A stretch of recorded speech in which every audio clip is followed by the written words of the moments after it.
ಯಾವುದು ಅದೃಷ್ಟ ಶಕ್ತಿ ನಮಗೆ ಅರ್ಥ ಆಗಿಲ್ಲ ನೋಡಿ. ಯಾರು ಉದ್ಯಮ ಮಾಡುವವರಿಗೆ ನಾವು ವಿರೋಧಿಗಳಲ್ಲ. ಅವ ಆ ಪಕ್ಷ ಈ ಪಕ್ಷ ಅಂತ ನೋಡಿ ಉದ್ಯಮ ಮಾಡುವವರಿಗೆ ನಾವು ವಿರೋಧಿಗಳಲ್ಲ. ಉದ್ಯಮಗಳು ಇದ್ದರೆ ಈ ದೇಶದ ಆರ್ಥಿಕ ಪರಿಸ್ಥಿತಿ ಮೇಲೆ ಬರಲಿಕ್ಕೆ ಸಾಧ್ಯ. ಯಾಕಂದರೆ ಅವರು ಟ್ಯಾಕ್ಸ್ ಕಟ್ತಾರೆ. ಟ್ಯಾಕ್ಸ್ ಕಟ್ಟುವವರಿಗೆ ಗೌರವ ಕೊಡುವಂಥ ಪ್ರವೃತ್ತಿಯನ್ನು ನಾವು ಕಲಿಬೇಕು. ಬೇರೆ ನೀವು ಫಾರಿನ್ ದೇಶಗಳಿಗೆ ಬೇರೆ ದೇಶಗಳಿಗೆ ಹೋದರೆ ಟ್ಯಾಕ್ಸ್ ಕಟ್ಟುವವರಿಗೆ ಉದ್ಯಮಿಗಳಿಗೆ ಅವರಿಗೆ ಬೇರೆ ಬೇರೆ ಬೆನಿಫಿಟ್ಗಳನ್ನು ಕೊಡ್ತಾರೆ. ಅವರಿಗೆ ಏರ್ಪೋರ್ಟಿಗೆ ಹೋದರೆ ಲಾಂಜಲ್ಲಿ ಆಕ್ಸೆಸ್ ಕೊಡುವಂಥದ್ದು, ಅವರಿಗೆ ಹೆಲ್ತ್ ಇನ್ಶೂರೆನ್ಸ್ ಕೊಡುವಂಥದ್ದು. ದುರದೃಷ್ಟಕರ ನಮ್ಮ ದೇಶದಲ್ಲಿ ಟ್ಯಾಕ್ಸ್ ಕಟ್ಟುವವನಿಗೆ ಅವನಿಗೆ ಹೊರೆ ಹೊರತು ಅವರನ್ನು ರೆಕಗ್ನೈಸ್ ಮಾಡುವವರು ಯಾರೂ ಇಲ್ಲ. ಅವನ ಮೇಲೆ ಒಂದು ಇನ್ಕಮ್ ಟ್ಯಾಕ್ಸ್ ಡ್ಯಾಲಿ ಬೇಕಿದೆ. ಟ್ಯಾಕ್ಸ್ ಕಟ್ಟೋದು ಗುಳುಮ ಮಾಡೋರು ಎಷ್ಟೋ ಜನ ಇದ್ದಾರೆ ಈ ದೇಶದಲ್ಲಿ, ಅವರನ್ನು ಕೇಳೋರಿಲ್ಲ. ನೀವು ಈಗ ಲೇಔಟಿಗೆ ಬಂದರೆ, ಲೇಔಟಿನ ವಿಚಾರಕ್ಕೆ ಬಂದರೆ ನೋಡಿ, ಆ ಲೇಔಟು ಎದುರುಗಡೆ ಇದೆ. ಆದರೆ ಹಿಂದುಗಡೆ ನಾವು ನಗರಸಭೆಗೆ ಕೊಟ್ಟಿರುವಂಥ 5 ಎಕರೆ ಜಾಗ, 5.5 ಎಕರೆ ಜಾಗ ಇದೆ. ಈ ನಗರಸಭೆಯ ಜಾಗಕ್ಕೆ ಹೋಗಬೇಕಿದ್ರೆ ಈ ಲೇಔಟ್ ದಾಟಿ ಹೋಗಬೇಕು. ಇವರು ಲೇಔಟಿನವ್ರದ್ದು ಏನು ತೊಂದರೆ ಇಲ್ಲ, ಕಾನೂನಾತ್ಮಕವಾಗಿ ಅವರು ಪರ್ಫೆಕ್ಟ್ ಮಾಡಿದ್ದಾರೆ. ಅವರು ನಾಳೆ ಕೋರ್ಟಿಗೆ ಹೋದರೆ ಕೂಡ ಅವರಿಗೆ ಮಂಜೂರು ಮಾಡಬೇಕು ಅಂತ ಆದೇಶಗಳು ಬರ್ತದೆ.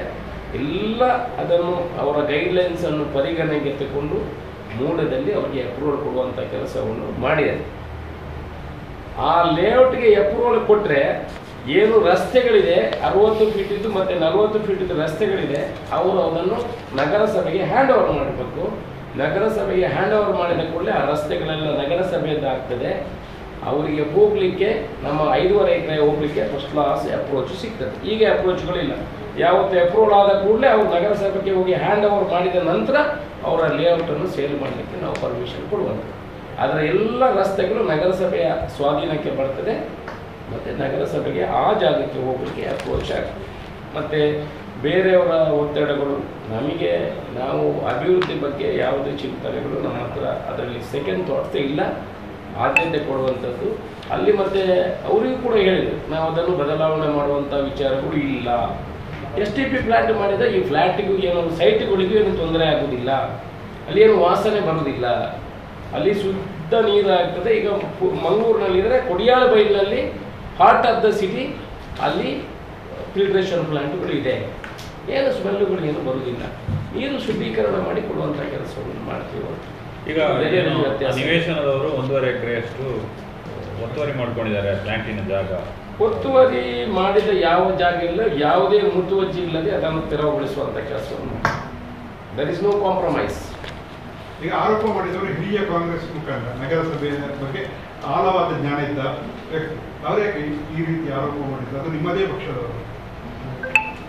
ಕಾಂಗ್ರೆಸ್ ಇಲ್ಲ, ನಮಗೆ ಅದರ ಬಗ್ಗೆ ಅವರಿಗೆ ಕಾಂಗ್ರೆಸ್ ಪಕ್ಷದ ಹಿರಿಯರಿದ್ದಾರೆ, ಅವರಿಗೆ ಎಲ್ಲ ಮಾಹಿತಿಗಳಿದೆ.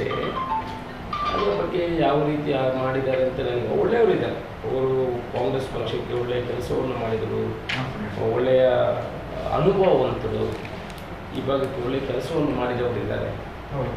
ಅವರು ಅದರ ಬಗ್ಗೆ ನಾನು ಅವರ ವೈಯಕ್ತಿಕವಾಗಿ ಕರೆದು ಕೇಳಿ, ಅವರು ಅಂದರೆ ಅವರು ಇದರ ಬಗ್ಗೆ ಸರಿ ತಿಳ್ಕೊಳ್ಳದೆ ತಿಳ್ಕೊಳ್ಳೋದ್ರೆ ಇನ್ನೂ ಹ್ಯಾಂಡ್ ಓವರ್ ಆಗಬೇಕಷ್ಟೆ. ಎಲ್ಲಾದರೂ ಈ ಸರ್ಕಾರದ ನಗರಸಭೆಯ ಜಾಗಕ್ಕೆ ತೊಂದರೆ ಆಗ್ತದೆ ಅನ್ನುವ ದೃಷ್ಟಿಕೋನ ಇಟ್ಕೊಂಡು ಅವ್ರಿಗೆ ಹೇಳಿರ್ಬೋದೇ ಹೊರತು ಬೇರೆ ಏನು ವಿಚಾರದ ಬಗ್ಗೆ ಹೇಳಿಲ್ಲ. ಭಾರಿ ಈಸ್ ಸೀಸನ್ ಪೊಲಿಟಿಷಿಯನ್, ಅದಕ್ಕೆ ಅದರ ಬಗ್ಗೆ ಎಲ್ಲ ನಾಲೆಜ್ ಇರೋರು ಮನವರಿಕೆ ಮಾಡುವಂಥ ಕೆಲಸ.